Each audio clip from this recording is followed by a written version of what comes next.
Hello, viewers, and welcome to Spotlight. And we are always glad when you join us here on Hope TV, where you look and live. And on Spotlight, we always make sure that you are part of this conversation. So do engage us on 22232.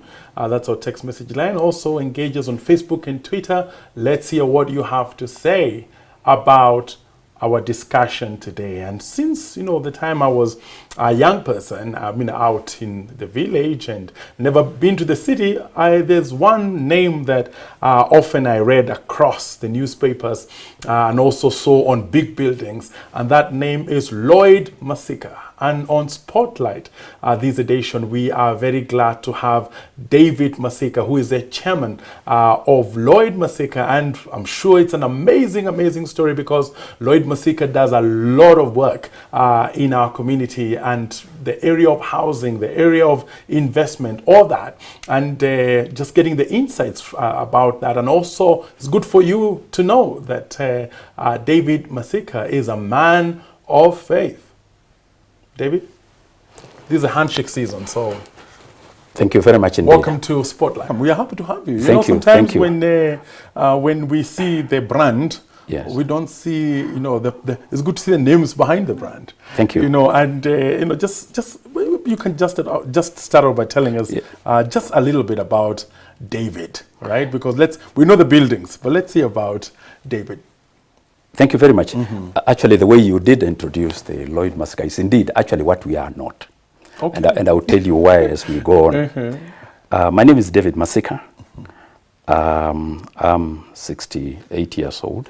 Wow. Married. And you are still very young, yes, right? Married with 3 grown-up children and 5 grandsons. And a granddaughter as well. Well done. Well so done. I've That's got a good family. And so on yes. and so on. I've mainly grown up here in Nairobi. I went to schools in Makueni, but I had the opportunity to join Bungoma High School, where I actually did my A-levels. So sometimes it's good to track this story, because you grew up in Nairobi, went to schools in Kangundo. No, Makueni. Makueni. Yes. And then also went to Bungoma. Bungoma School. That's amazing. Yeah. Yes. Apparently during that time, I don't know why it kind of stopped. We did have a lot of Wakambas who went to schools in Western Kenya, Kamusinga, Kakamega, Bungoma, Yala, and so on, and Maseno. And also, we had a lot of people from those areas coming down to schools in the Eastern Kenya to Kaba and Machakos. That's an interesting dynamic, given that one of the struggles of our country at this particular time is just that what we can call inclusivity, and that everyone can study everywhere. Yes. And that seems to have changed quite a bit. Absolutely. So I was a beneficiary of that. And then I had the opportunity to join the University of Nairobi in the years 1971-72 is when I joined the university to do a course which I apparently did not know what it was. In my earlier years in schools, I never liked mathematics. But in the school where I went, I had no choice than to do mathematics. And so I saw an opportunity come if I go to the university to completely do away with the maths. And so I chose a subject that I thought, mathematics. Little did I know that's actually where the mathematics were. In fact, my first course at the university was the theory of structures, which was physics more or less. But anyway, I ended up at the university in 1971 in September to do a degree course in land economics. We must have been about the third to graduate, having 2 more lots that had already gone through the university. So we had a disadvantage in that really you had nobody to ask him to tell you what this thing was. So we learned as we went on. So I was at the university 71, 72, 73, 74, 72, 73, and then 73, 74. I left the university in 1974, and by that time, I had decided, if anything, I would like to work in the private sector. There was a reason for that. In the confusion of mathematics, I had decided that now that I have got into this, I want to get out of the university and actually do teaching education. But when I went to see the dean, he told me, no, you stick there, and maybe I'll get you into the Housing Research and Development Unit so that then you can learn a little bit more of what we do here. And so when I was at the university, I also did quite a lot of work with the Housing Research and Development Unit. And in that, I had decided I want to get out and do work in the private sector. My colleagues, of course, all of them went to the government, the Ministry of Lands. I think it seems that at that particular time, the government was a very popular employer. Yes, they were a very popular employer, and indeed, I think they should still be, if they are not, but I still think they should be. You get an opportunity to work for your country. In fact, at my time, we were onboarded with the government, and you had to be released if you want to really do work outside. So when I got outside, when we left the university, I looked for a job, and I got a job at Tyson's. My aim was to get training and prepare me for the private sector engagement. Was there any particular reason why you preferred the private sector at that particular time? As I told you, I already had an experience which my colleagues did not have with the private sector. I had already been working with the Housing Research and the Development Unit for almost those 3 years. And that exposure made you desire that more exposure. The private sector. Yeah, and also I also felt really whether you are in the land office, you know, some of these companies were coming up, and also you still had an opportunity to continue serving the country, even from the private sector as well. During those days, the only available companies were Muzungu kind of run, Tyson, Milligans, and so on and so on. And of course, there was the question, as time went on, they must evolve or devolve into African companies, and we thought we would take opportunity of that. So I joined Tyson's. Now, which was the oldest real estate company at that particular time. And maybe at this time, now you start getting to understand some of the meetings, because really real estate is land and buildings, you know, dealing with the lands and buildings. And there's a lot that you can do in that particular area.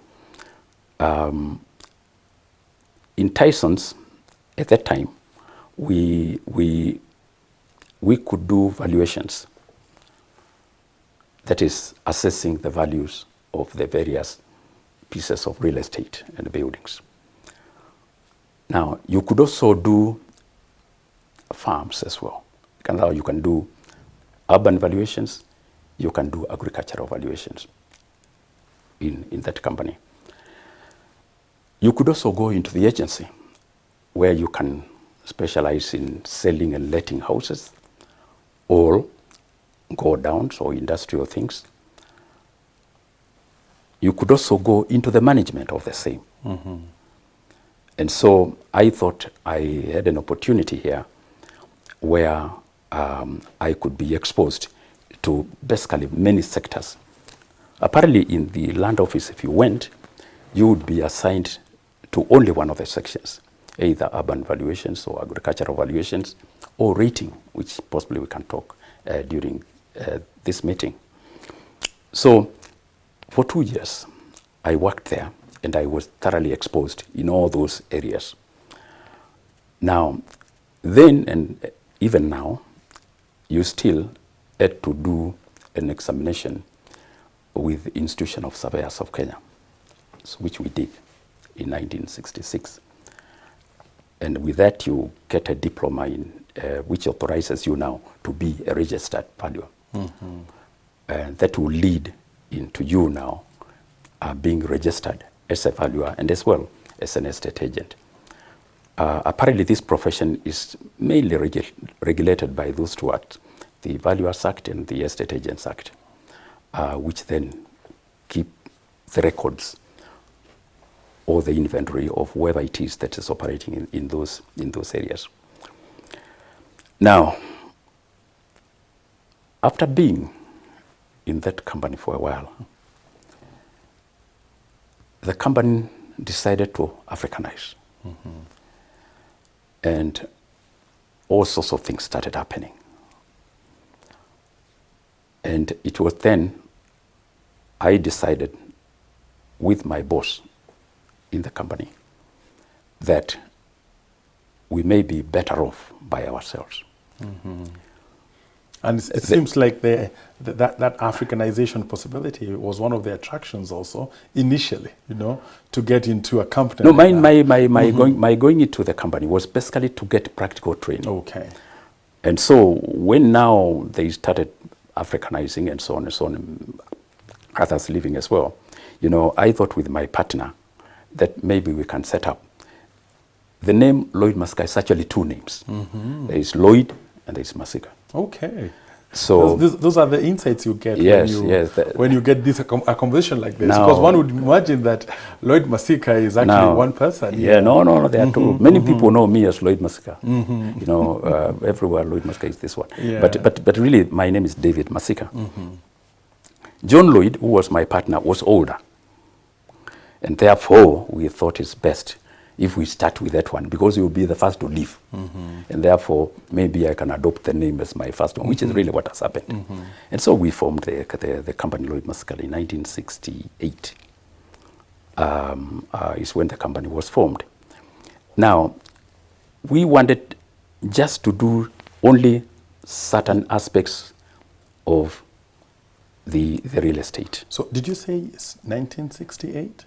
No, 1978. 1978. Must be 78 yes, because 1978. you were in college. You finished university. Sorry. 1978. We did not want to do the total of what a normal real estate company would do. John had a lot of experience in urban valuations. This is office blocks, houses, go downs, and so on and so on. My line was more in the agricultural valuations.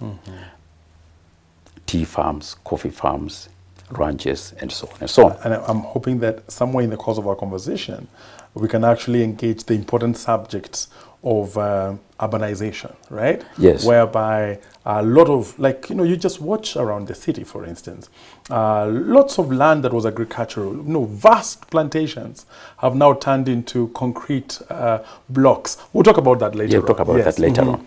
So we really felt if we put ourselves together with that kind of combination and background, then maybe we can now be able to have a small thing which can provide some personalized services to our clients.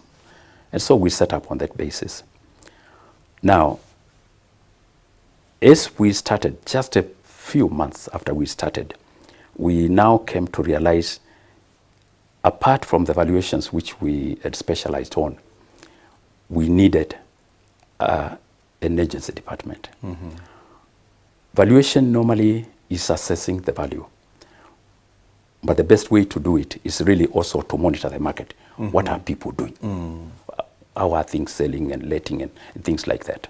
And so we found ourselves in a situation where we had to set up an agency department. At least anything else, just to monitor.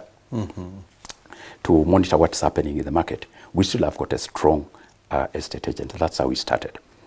Now that led, with the agency, people coming to Lloyd Masika Limited, looking for land to develop, and therefore we had now to carry out, the feasibility studies together with the architects and so on and so on. And if land is found and the development is realized, then they will come and tell us, let it out, and also manage it. So again, we now had to create a management department as well. So as it is now, Lloyd Masika has got a strong valuation department, a strong agency department, and a strong management department. And in the process of that, we also do carry out feasibility studies. Okay. So in short, that's Lloyd Masika Limited. That's amazing. That story is... Now, the reason why I told you, yes, you said what we are not, is in most cases, the valuation and the management part of our business is completely silent. It's only when we are letting. And let me tell you, when you are letting, you must put up a sign. You there. must shout. You must shout now, like the Big Gikomba banners, people, like the big Gikomba people buildings. there. Yes. So that's how you normally see our name outside there. Okay. Things are changing now, of course, with the computers and so on and so on. So Yeah. yes, that's right. That's a wonderful background with some interesting insights there.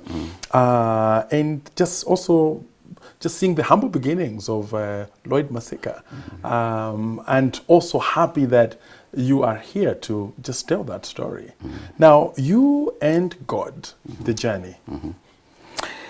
Yes, a very interesting story indeed. Back in 1965, I came to study here.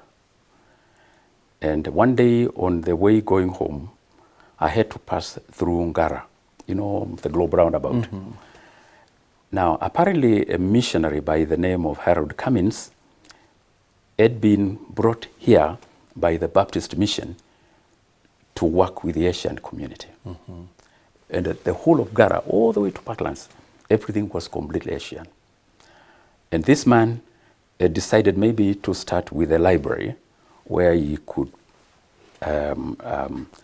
distribute Christian materials. And so I met him by chance. And so we became friends. And therefore, he would do that, and on the weekends, we would convert that shop into a cinema hall where he would show a Christian film. And for about 15 minutes, talk to these Indians, which were totally against whatever he said. But all the same, he would still preach. It was actually there that I took Jesus Christ as my personal Savior. So you are very thankful to the Asian outreach. Yes.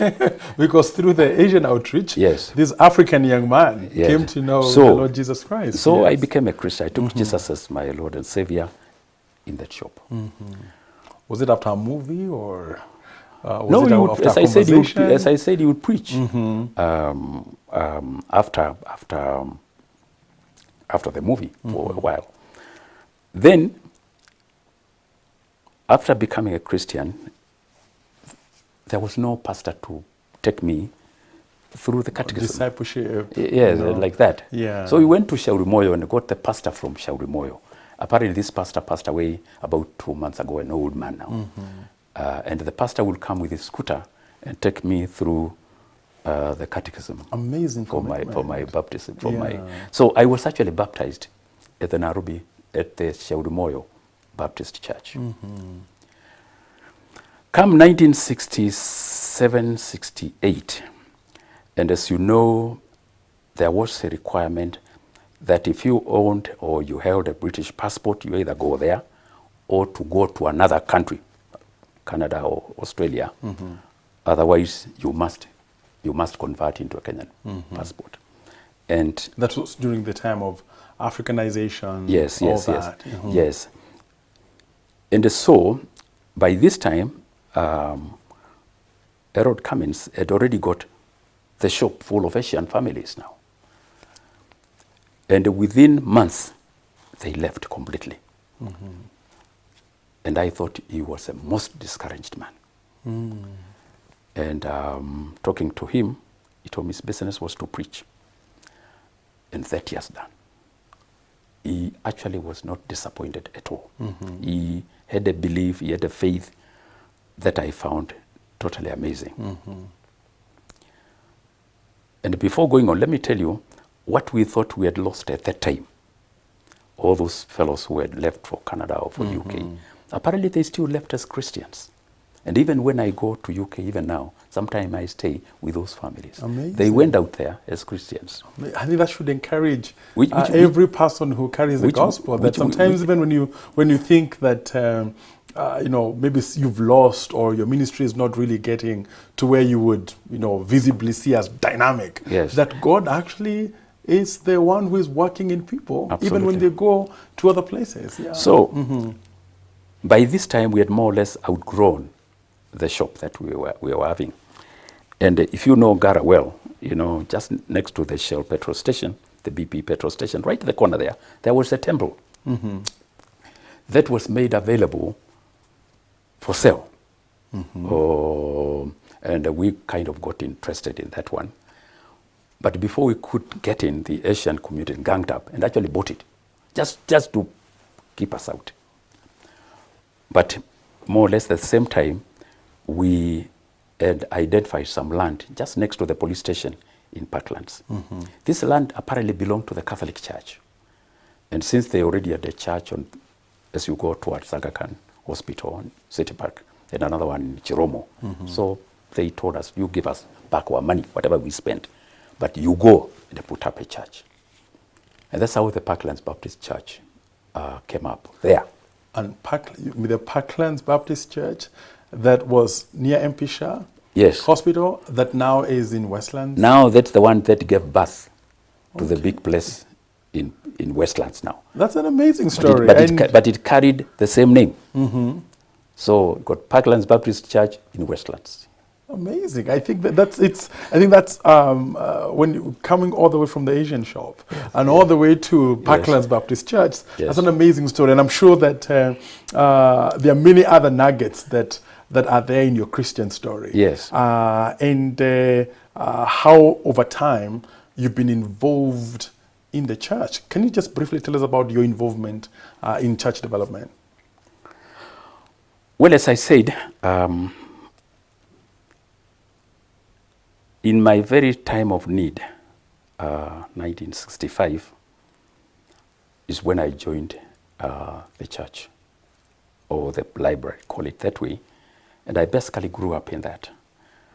Now, as I started working, we now at the Parklands, and it actually moved into the new site now.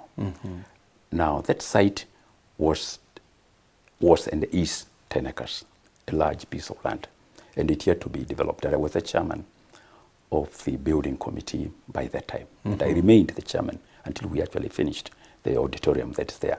We started just a few people. I understand Parklands Baptist Church now must be having, God knows, 10, 20,000 people. It's one of the big churches. And it has been very successful. Yes. And so I was a part of that. Let me tell you, the construction did not go that smoothly. It had a lot of problems, and we learned quite a lot. But God was good to us. Yeah. And at the end of it, we came up with what is there and what is being used. And what's interesting, Masika, is how you also had your profession that is in real estate and all that development.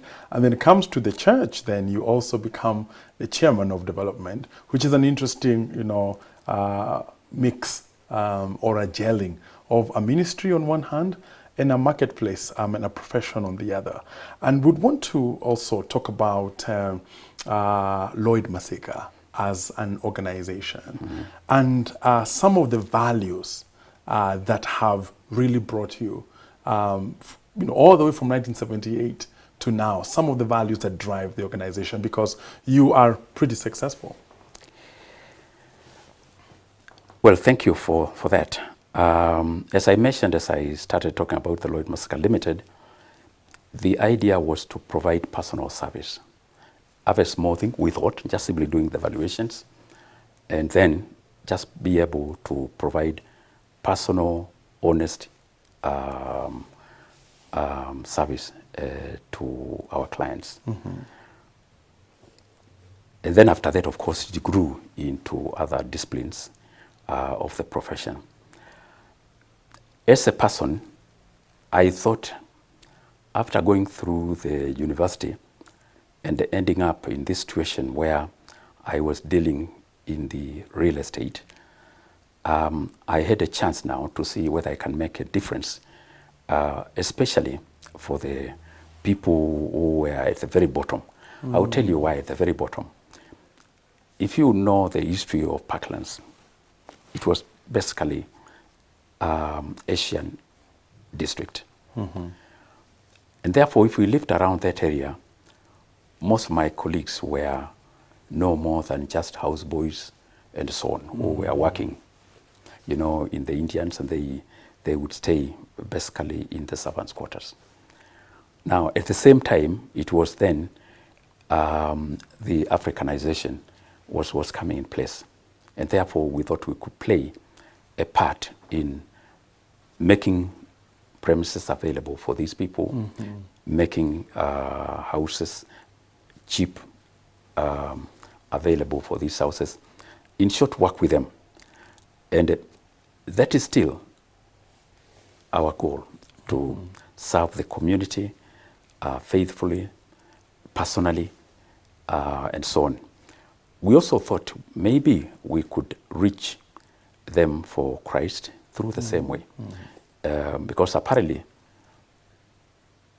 when Herod Cummins came here, he was to deal with the Asian community. They did. And we thought maybe this same way could be expanded now to the Africans who were taking over the businesses that were being passed on to the Africans.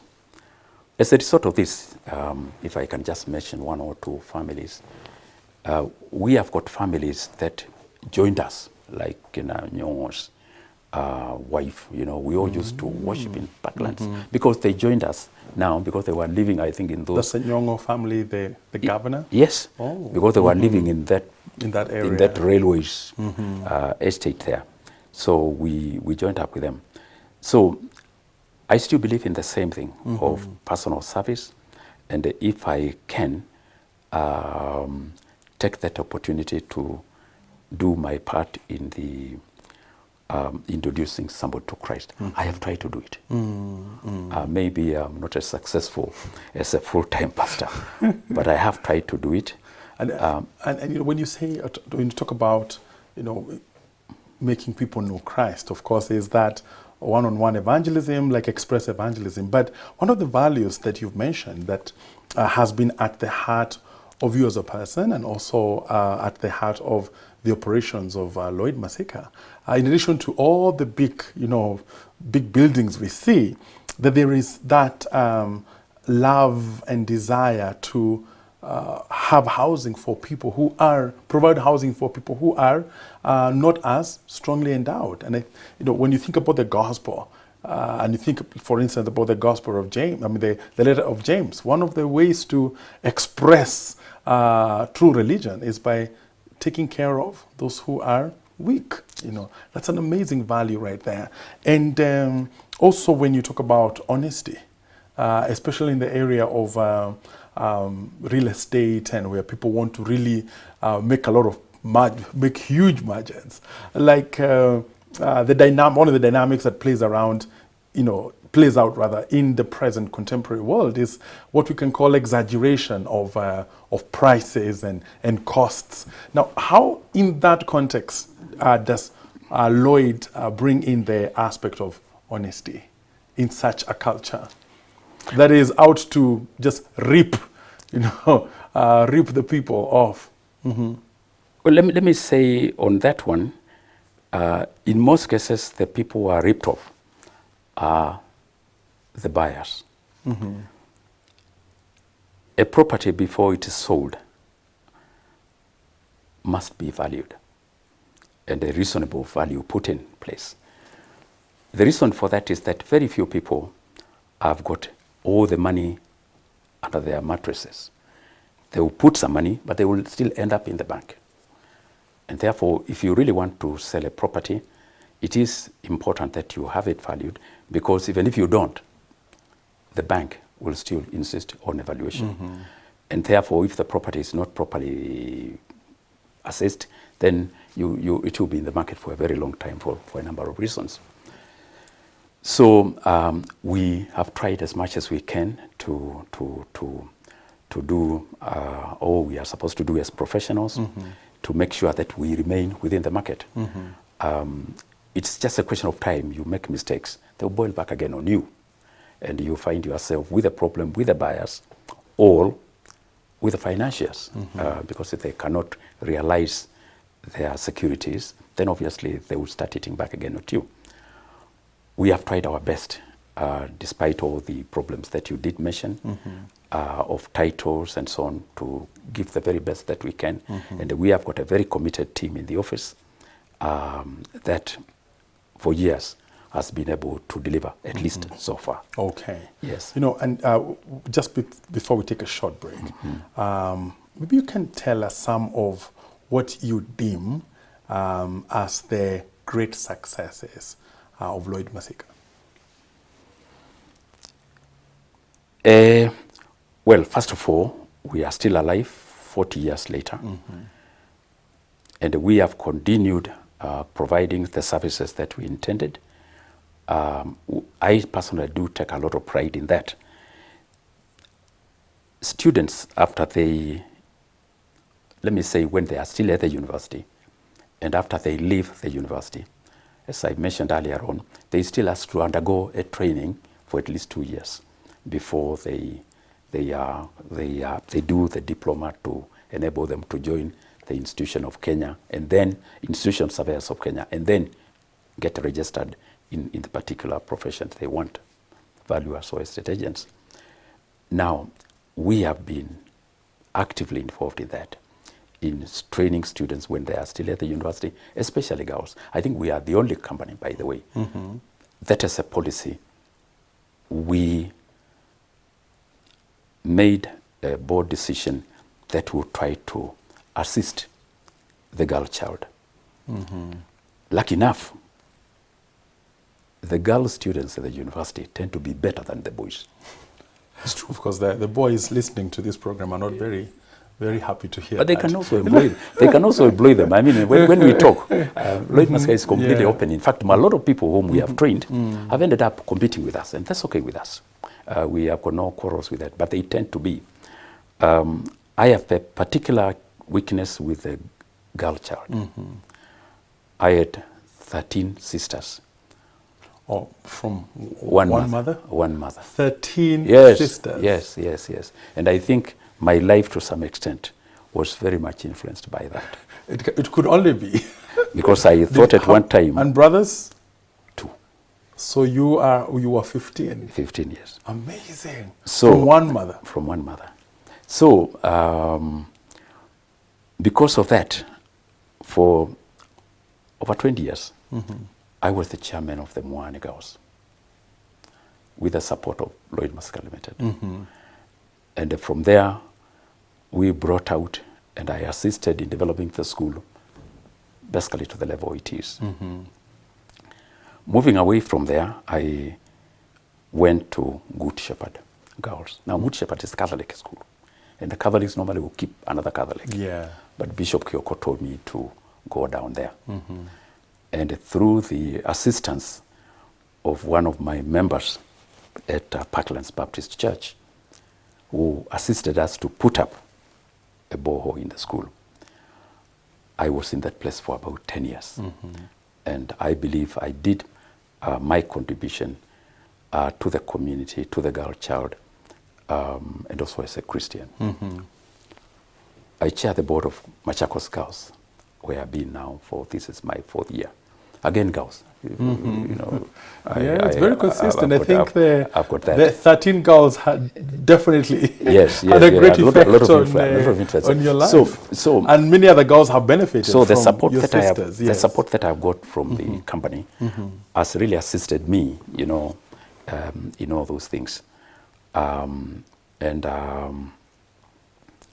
For the last 4 years, I was the chairman of the Scott Christian University Council.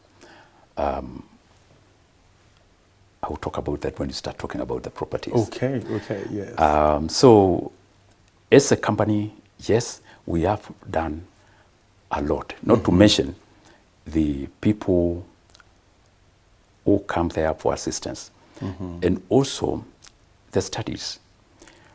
Let me just mention one of the things we have done, or I did.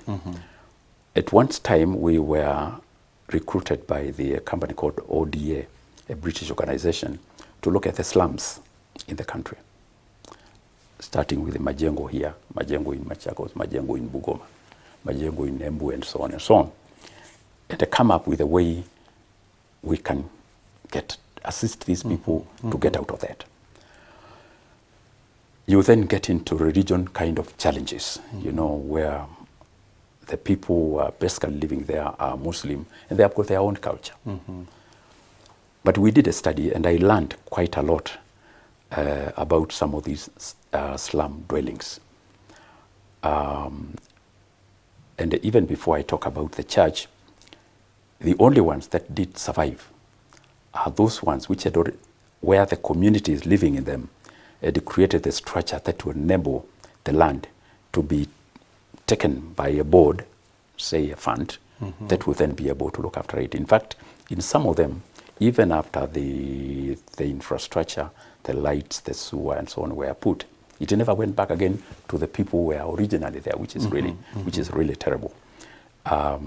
So through the company, we did a lot of other things that not necessarily money earning. I still continue doing it. I mean, I come from Makueni. The other day there was the Thwake Dam. We have heard about the Thwake Dam. And then there was a terrible dispute on the land values. And I had to go down and met with the owners, with the landowners, and with the people who were involved. And we sorted out the problem, where people were compensated and are comfortable with the compensation. And the project is ongoing. All right. So I still continue helping where I can. No, it's very good to hear those successes. That it's the success, of course, within the organization, but also the success within the organization reflects also on creating success stories in the community. Viewers, we are here on Spotlight, and we're talking to David Masika, who is the chairman of Lloyd Masika, and an amazing story to know just who the man behind Lloyd Masika it really is. And when we come back, we'll talk about the church and investments. Some interesting insights there. And so stay with us here. Again, engage us on 22232. That's our text message line on Twitter and Facebook. We'll be right back here with David Masika from Lloyd.